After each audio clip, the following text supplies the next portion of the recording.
All right, 12:15. I'm going to start. We got a half an hour. This is a topic, landing the first customer, that I could talk about for hours, but we're going to try to get this done in about 15 or 20 minutes and have room for Q&A. All right, first slide. Who I am. I'm Steve Santamaria. I'm the CEO of a case spinout called Folio Photonics. I'm actually using one of the Michael Goldberg interns right now. Actually, two of the interns are working with my company. We're based here in Solon. I'm consider myself a serial entrepreneur. I had a 15-year career at Intel Corporation and a variety of other tech companies, and then I started with startups. This is my third startup since then. My batting record, one good exit, one terrible exit, and this one I'm still working on. Not going to apologize for anything I say or accidentally say. It's Saturday. I'm here, and I might occasionally swear, and I apologize if that offends anybody. The little blue box there, buy the ticket, take the ride, welcome to being an entrepreneur. It's a lot of fun, a lot of ups and downs, and you better get used to it. All right. Why is the first customer important? It's the most important thing once you've conceived your idea because it proves your value. And there are a lot of people that want to understand the value of your product and your company. It's a statement that says you're no longer a crazy person with a crazy idea. It's validation to any of your investors, to your employees. And this is important, right? You know, you're going to hire people who are going to work on this, and they got to believe that it's real, and it'll help you by getting your first customer, get feedback on product, and lead it down the right direction, and move on to customer number two, and also to the market in general. People are going to watch what's happening, and any type of a customer engagement that and a commitment, especially one that you can publicize, is such a strong endorsement. It lays the path to customer number two. And, you can fundraise on the win. There are elements as you go through your journey where you're raising money on your concept with angels. When you go into your A round or your B round or whatever stage, they're going to want to see customers. And this is going to allow you to raise money. So because of that, I say revenue is secondary. I mean, it's always important to have money coming into your company, but it's more important as an early stage company for you to validate that you're for real. And it'll let you raise that money. So I would be very open, and I've done this a number of occasions in offering pretty amazing discounts and options for people who are my first customer, especially ones that I can go and ask, I can use it as a reference for future sales. All right. Easiest way to land customer number one. Have a committed customer before you start your company. I always think about this because I've had a couple companies. One is a spin out where I already knew who the customer was. They're giving me feedback. They're telling me what to build. They're giving us feedback on fit and everything. That was the easiest company to bring to market. And then the current company where like, okay, we have an idea. It's kind of cool. We kind of hunkered down in stealth mode and we're building out our capability. And now we're out there introducing people. That's a lot harder. It's compelling, but it's a lot harder. So I use the Bachelor image as a great example. Listen, that's the greatest show on earth if you want to get married. I mean, you already have 20 people or 30 people picked who want to get married too. It's much easier. So if you can have a customer committed to you beforehand, and doesn't have to say where they're write a check or anything like that, but they're going to give you feedback, give you updates, and there's an eventual commitment. That's the best way to land customer number one. But if you're not that lucky, there are a couple steps I'm going to walk you through just based off my experience. You guys have any questions, just fire it up on that the chat thing here, and we can go to it. This is where, if you want to take out a pencil and take some notes, I'm going to share you some experience of what I have. And we're going to go through these 7 or 8 different things in the slides. All right, before you start, and I can't say this enough, and my experience in mentoring a number of entrepreneurs out of a case is that people aren't doing enough homework. I've seen great ideas, but then I asked, have you researched the competition? No. We just know it's the best. Oh, bullshit. It's a big world. It's probably not the case. Research what's out there. This word, product market fit. You're going to hear this over and over and over from every investor who you ever meet. They're going to say, prove to me the product market fit. Prove to me that you have somebody who thinks this is a good idea other than yourself. You guys got to get that. And I tell people all the time, before you start, spend all your time, before you start selling, before you start making a company, understand and research what that opportunity is. Ask a lot of questions. There are a lot of smart people. You could call me up and say, hey, Steve, I got an idea for this. What do you think? And I'm just going to give you the unvarnished truth. And that's what you want. You don't want people, you don't want to talk, you don't want to call your boyfriend or your girlfriend and say, I got a great idea. Because they're going to say, yeah, everything's wonderful. It's the greatest thing I've ever heard of. Yeah, you don't want that. You want some honest feedback here. Ask for the advice. It's going to help you fundraising and help you all your customers. And these people that are giving you advice, and as you kind of take that advice, they also need to be your first customer. And then the hardest thing for entrepreneurs is to listen, to actively listen, right? Because, you got this great idea. You're all excited. You can't wait to go. You're going to change the world. And you just got to listen so that you can pivot and then you can tweak that product market fit to be something that's very sellable, right? It's very important that in this process, you become the industry expert, and that will also help you down the road, right? Be the expert on the thing that you do. So people recognize that, saying, wow, this person has their shit together and their product is a good fit. Okay. Invest that time up front, please. You'll help yourself so much if you do that. Prospecting. Okay. Know your shit. Oh my God. I don't know how many times people come in here and they have a script or they have an idea. They haven't done the research. They don't understand me, what my pain points are. They don't understand all the aspects of the product. What's happening in the competition. And I get those, you probably get them on LinkedIn. I get them on LinkedIn all the time right now. People hit me up. I used to have a virtual reality company, and I still get people cold calling me to sell me virtual reality software or hardware or access to market. I go, if you would have read in my LinkedIn profile, you would see I exited the VR company 3.5 years ago. And I'm not doing VR anymore. So know who you're talking to, know what it's about, know your product cold so that if you do get me and you do get my attention and I reply to your call and I take the meeting and I ask you a question that you have that answer cold, right? You got to know it. Cold calling's for losers. I can't say this enough. I think it's a waste of time. Use your network. Use anybody you talk to who gives you advice. My best network at my startup right now is my board of directors. And my board is made up of just industry titans who have just tremendous networks. One of my board members yesterday had a call with the president of Google Cloud. Our meeting, talking about a bunch of stuff. Last 15 minutes, he pitched my company to them. And I've trained him on these are the things that we do. This is what you want. And you know what I have next week? I have a meeting with Google Cloud. This is the best thing. These are the people you want talking to you. You want to go that network. This is where you start making friends, right? If you become friends with me, you say, wow, I'm going to be in the tech business here. I'm trying to get my way to Intel or AMD. And you look, oh, Steve is in the semiconductor business for 16 years. I know everybody at Intel. I'll make the introduction. Come on, use your network. Make lists, right? I mean, you have to go formal on this process when you're networking, saying, here are the people that are most benefited by my product. These are the ones I want to go to. Make that list. Check it twice.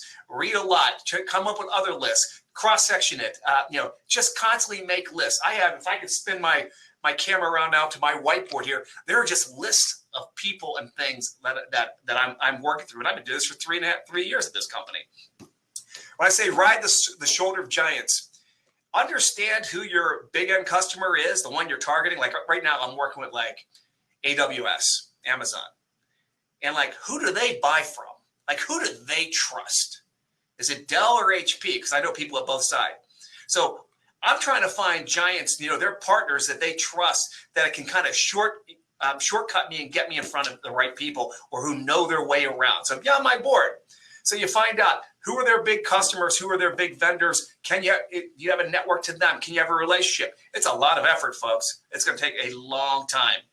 Yeah, but you want to find who that customer trusts, and you can get that warm introduction and that recommendation. It's huge because I don't believe picking up the phone and cold calling is the way to go. Okay, so have a plan, and remember, hope is not a strategy. Right? That's a Steveism I'm going to drop on you there. The first meeting. All right. All right, you get the first meeting, you're on the call, know your shit. I'm going to say this over and over and over again. I don't know how many meetings are lost in the first 5 seconds where a person stumbles, they're not familiar with their slides. You know, I look at this presentation here. I wrote this thing, I don't know, earlier this week. I probably pitched it to myself 10 or 15 times in preparing for you guys. I don't even ask you to buy anything. But I still prepared it so that I feel that it's targeted and it's on point and it's on message. Know it, practice it, be ready, okay? Customize it. I hate when I get a boilerplate presentation. I want them to know that I want to know people did a little bit of research into my company and my needs. And just, it doesn't have to be a lot. It could be into a board member or be able to drop something that's kind of interesting saying, you know, I'm talking to a guy right now, for example, at AWS, and I noticed on LinkedIn that he worked at Western Digital and those people I know at Western Digital. And one of the first things I said to him, hey, man, Stefan told me, you know Stefan Helmel, blah, blah, blah. And so it just starts that conversation. And it proves to him that I went into his background and understand it, and I went that extra effort. That's huge in differentiating yourself. You have to sound different. Remember, if you're a big company like that we're trying to sell into, they get called every day. You got to start separating, make yourself a little different.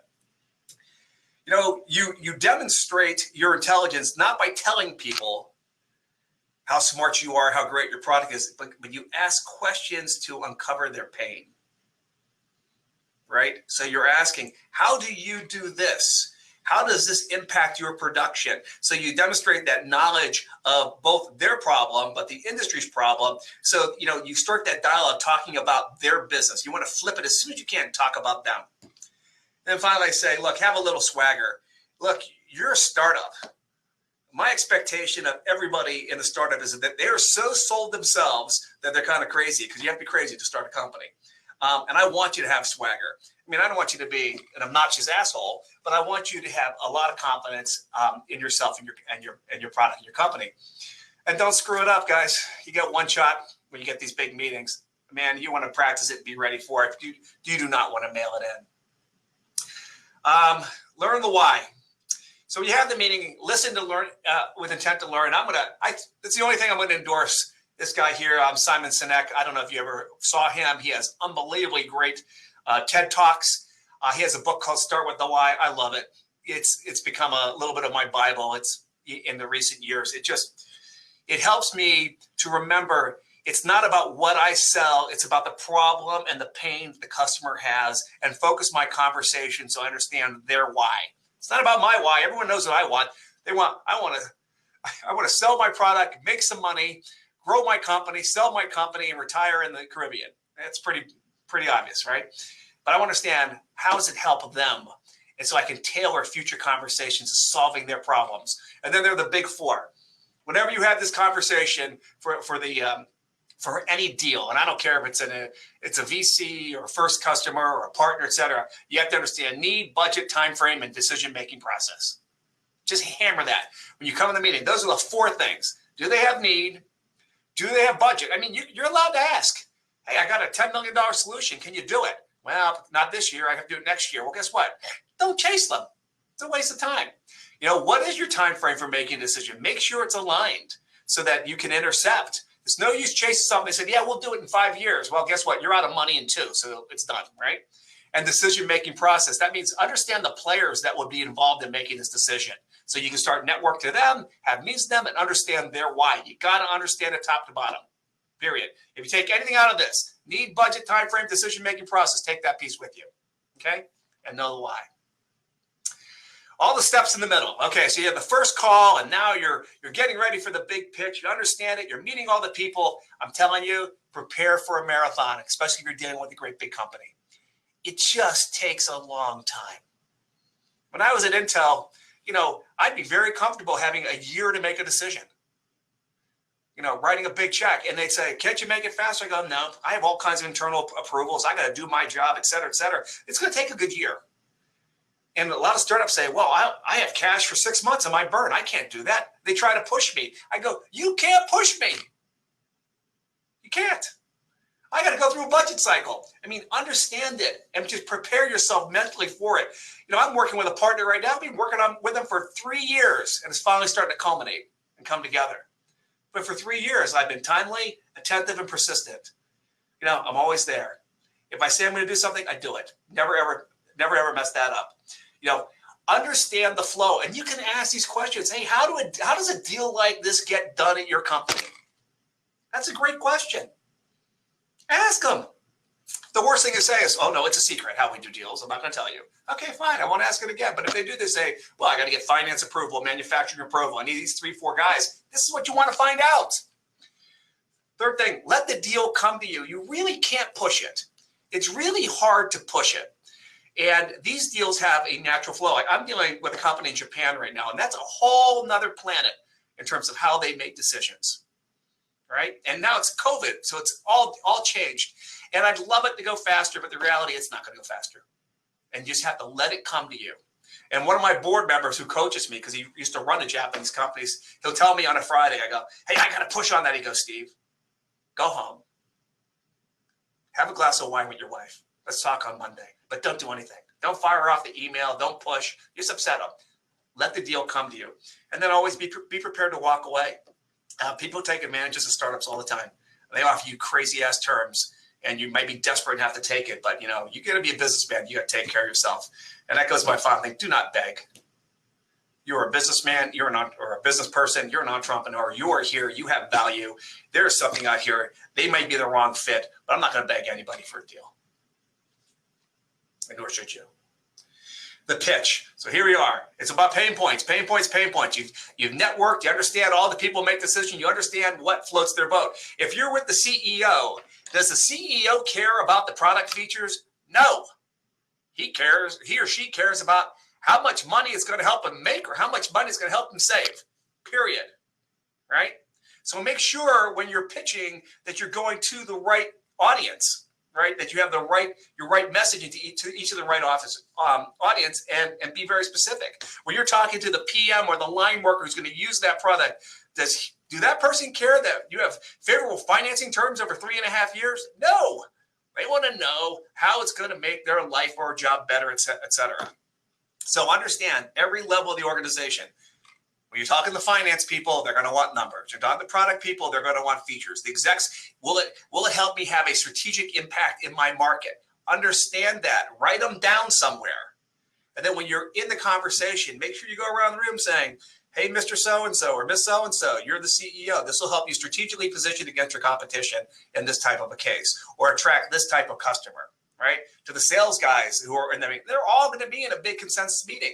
Make sure that you understand each one's pain and target to each one. Do not lie. Don't over-exaggerate. It's going to bite you in the ass in the end. I'll tell you right now. Maintain your swagger. You're a startup. They all want to be you, but they're all chicken. It's cool. You're an entrepreneur. Understand that's a good thing. And, you want a win-win deal. If it's a win-lose deal, it's just not repeatable, right? Close a deal. Okay, this is the number one thing that I see with entrepreneurs all the time with startups. They go through all this effort, but they don't ask for the business. At some point, you're done, and you got to ask. I want to do. Let's do the deal. If you agree, let's go to docs. Let's do that. You got to ask. But people are afraid to ask because they're afraid of no. And they're afraid of no, going, oh my God, if I get a no, then I got to start this all over again, go find another prospect, start the whole process. I go, listen, yep, that's what.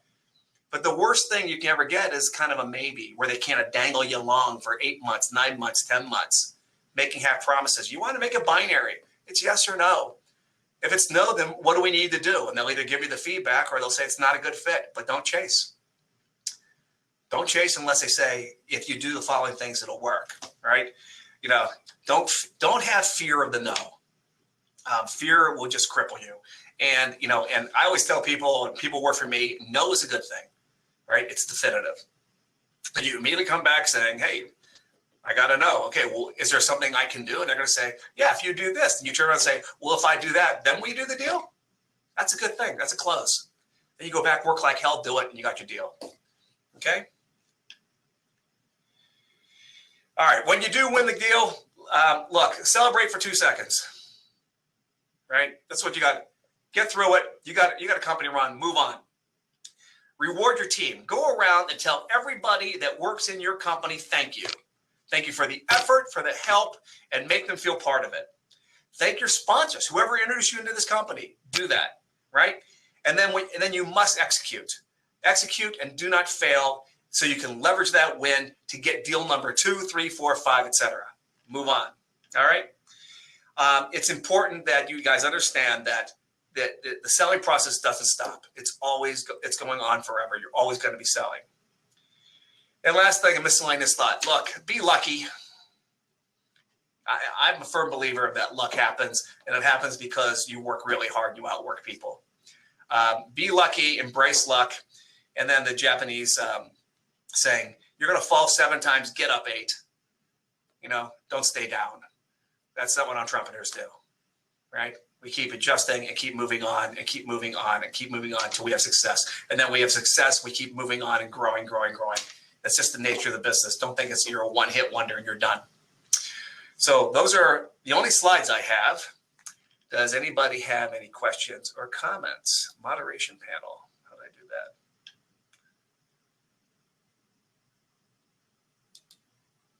that? Okay, just me. And I got it done within 30 minutes. Is anybody still in our room? Does anybody have any questions? You just admiring my daughter's art behind me in my office?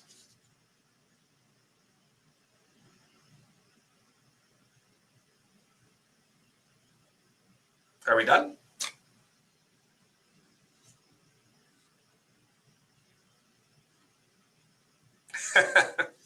Thank you, Sarah. I'm glad somebody's still there. Be a shame if I had 0 people in this thing and I just gave that big talk. Advice for creating the pitch. Thanks for the question, Lori. Listen, let me tell you about my pitches. Like my venture pitch when I raised money, I probably made 85 versions of it. And it started, I just started making slides. I brainstorm and I make slides and I go like crazy. And, I have 80 to 100 slides for a typical deck. And then I shrink that thing down to about 8 and condense it. I look at a pitch. You got to think yourself. Now, I was an English major in college. So if you think a novel is the easiest thing to write, it's the easiest form of literature, you just write. A little bit harder than a novel is a short story because you're limiting yourself to smaller. But the hardest thing to write in any literature is poetry. And you have to think of your pitch as poetry, where every word matters, every graphic matters, everything supports your message and what it does. So start with a lot and then condense it down, right? And there's a narrative. It has to tell a story. And the story for a pitch on your first sale is, hi, you have this challenge and here's how we're going to help you fix it. And these are the steps it will take to do it. So think of it kind of a story with a beginning, a middle, and an end, and work to condense it to something that's very discreet and very clear to people. All right, non-business customers. So you think like partners and things like that? Because I think it's the same thing. And social media marketing, this is my pitch to you guys is very much about selling to the enterprise, right? I don't have a consumer product here. This is, I sell to the big data centers of the world. This is not something where I'm going to go to the actual consumer.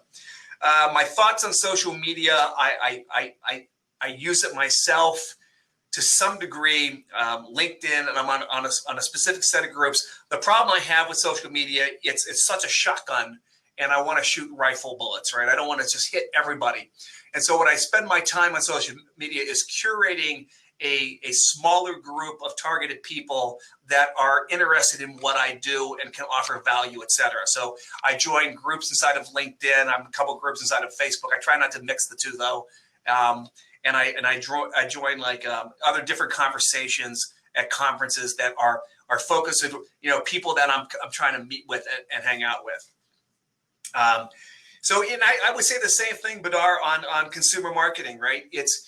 You're not trying to hit everybody, right? Because you're not selling water. But what you're trying to find is that group of people that cares a lot about what you're trying to sell. And you're trying to figure out, how do I take, 7 or 8 billion people on the planet and narrow it down to a handful that we can be very targeted so that your value really hits home with them. And so it's all about, how do you make yourself heard in the noise, right? I mean, there's so much noise. So if I have something that's very compelling to that group, I want to make sure that it gets in front of their eyes and, I'm going to get that hit. That's the challenge of social media. It's the breadth of it. It's frightening, how many people will see things or reply and respond to it. And your job is to get it smaller.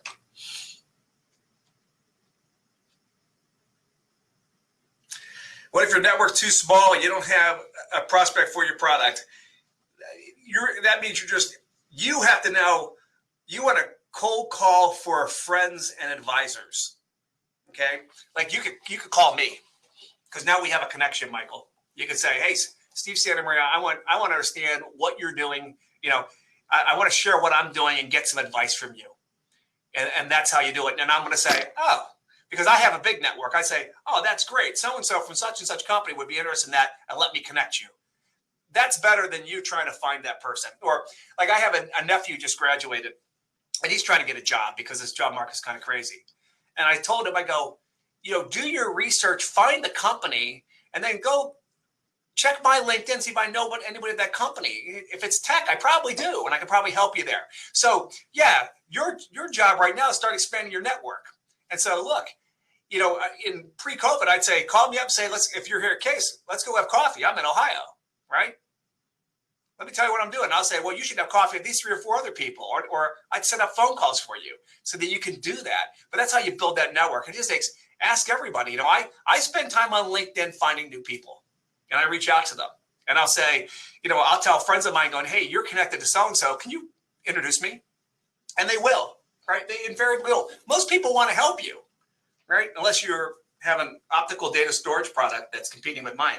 And then I'd be like, whoa, I got to rethink that. Thanks. Awesome. Cool. Kayla, we said ask questions. Okay. When I say ask questions, uncover the pain. So let's just use my industry. I have a data storage product that lasts for, the best things about my product are it's very inexpensive and it lasts for 100 years. And so I'll ask the question, I go, well, how do you store your data? And they're going to start going through all the architecture, and these are all the products I use. And I go, do you have to remaster your data? Meaning if you want to store something for 20 years, but the media lasts 5, do you have to recopy it? And they're going to say, yeah. And I know the answer to that question, right? And I go, wow. And then I'll sit back and say, God, how much does that cost you? And they'll say, oh, I got 3 guys doing it, around the clock for a year. I have an exabyte of data that we're trying to move. We're always worried about accidentally deleting something, and I'll say, whoo, I used to call it picking the scab. And I'd say, whoa, if you deleted that data, what would happen to your company? Oh my God, we'd be out of compliance, we could get sued. You start helping them articulate the need. I know going in that they have a data storage problem, but I want them to saying, wow, now that I think about it, we have a data storage problem. Because a lot of times people are so busy. They're so busy. So you want them to understand, to help lead them to where they're articulating, the features of your product and your services. And look, Lori, we can talk about this for a long time. If you want to connect with me, and we'll network about it some more. Because if you give me an example, I can kind of work through yours. But it's important when I say uncover the pain. It's not so much like, oh, you're cheaper. Okay, great. That's not pain, right? It's what is the impact to you personally of not having, what I'm selling. And can we ask questions to make that pop out? Because then I'm going to turn around and that's exactly what I'm going to sell to. God, on the pitch, I'll say, hey, Lori, when we talked 2 months ago, we're gathering this information. You said, the remastering problem costing you 3 people a year. And I'll say that in front of the big bosses that are on the call. And they'll be like, really, Lori? You have 3 people dedicated to doing remastering? Yeah. And have we ever lost any data? Well, and sometimes, they get thrown on the bus a little bit. We say, this is what we solve. And so that's what you want. You want to find the personal pain, the impact to that person that'll make their life better or worse. Thank you. You said something with a potential buyer off of. Well, Again, you're going through internships, Cooper, and this, the best one is like you work at a company and you realize there's a problem and you spin yourself out and you start your own company, right? I mean, that's easy. Like I had friends of mine at Intel that said, oh, we can't do this. They quit and they started a company. Their first company was Intel, right? That's the easy way. I'm talking about. But again, I would encourage, in the interns that work for me right now, all of you guys, start networking with people right now and have these conversations. One great thing about COVID is that no one's traveling. Like normally you try to get a meeting with me, even a phone call. Hell, I'm in Asia half the time, but I'm not. I've been on an airplane since February and I won't for the next 6 months probably. So if you called me up and saying, hey, can we have 15 minutes? I can make 15 minutes for just about anybody. And you'd be surprised at executives that are in this network in Cleveland or wherever you are that would take 15 minutes and say, hey, look, I love when case students call me up and say, hey, listen, I got something. I got your name from Michael Goldberg. Could we get 15 minutes to have a conversation? So again, network. And then, you can find out. That's how you find your potential buyer. Because if you say, I got an idea for a product, if they're interested, wow, we get behind that. I go, God, okay. So if I went forward with something like that, get a product for you in a year, you'd buy it? Yeah. Okay, let's go. That's how you get that kind of going. But it's all about networking, meeting people. I can't say that enough. All right, my time is up. I think I have to go now to the next session. So thank you all. This was a lot of fun, and feel free to reach out to me.